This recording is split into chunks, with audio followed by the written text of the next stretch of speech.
پی T C L کے pensioners متوجہ ہوں، P T C L pensioners کے حوالے سے لیٹسٹ نیوز اپڈیٹ، تمام ڈیٹیل آپ کے ساتھ شیئر کرتے ہیں۔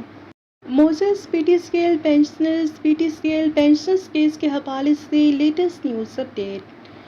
وفاقی آئینی عدالت نے آج ایک انتہائی اہم فیصلہ جاری کیا ہے جس کا عنوان پاکستان ٹیلی کمیونیکیشن کمپنی لمیٹڈ بنام عبدالغفار اور دیگران۔ عبدالغفار صاحب 1992 میں بطور ٹیلی فون آپریٹر بھرتی ہوئے اور 22 سال ملازمت کی، لیکن محکمے نے انہیں عارضی ورک مین کے کھاتے میں ڈال دیا اور 2010 میں N I R C single bench میں دائر کردہ درخواست full bench high court Islamabad سے ہوتے ہوئے 2023 میں سپریم کورٹ پہنچی اور آج اس کا فیصلہ سنا دیا گیا۔ وفاقی آئینی عدالت نے پی ٹی سی ایل کی اپیلیں خارج کر دیں اور عبدالغفور کو مستقل ورکر قرار دے دیا ہے۔ مستقل بمقابلہ عارضی ورکر سے نہیں بلکہ کام کی نوعیت کے مطابق ورکر کی حیثیت اس کے تقرر کے نام یا ملازمت سے طے ہوتی ہے۔ اگر کام مستقل نوعیت کا ہو اور 9 ماہ سے زیادہ جاری رہے تو ورکر خود بخود مستقل ہو جاتا ہے۔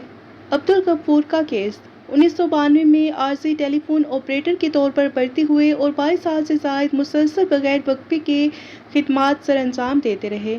عدالت نے کہا کہ یہ مدت اور کام کی نوعیت عارضی ملازمت سے مطابقت نہیں رکھتی، لہٰذا وہ مستقل ورکر ہیں۔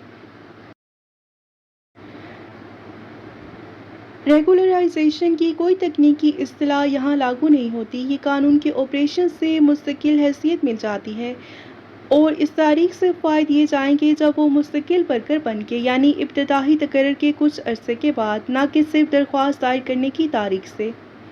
اور یہ رونگ کنٹینیوئنگ ہے کہ جب تک ملازم کو مستقل ورکر کے حقوق نہ دیے جائیں، ہر روز نیا سبب کارروائی بنتا رہتا ہے، لہٰذا درخواست شکایت وقت پر تھی اور آخری حکم کے فیصلے برقرار رکھے گئے۔ این آئی آر سی مسترد کر دی گئی اور اسلام آباد ہائی کورٹ اور لیو ٹو اپیل کے لیے پی ٹی سی ایل۔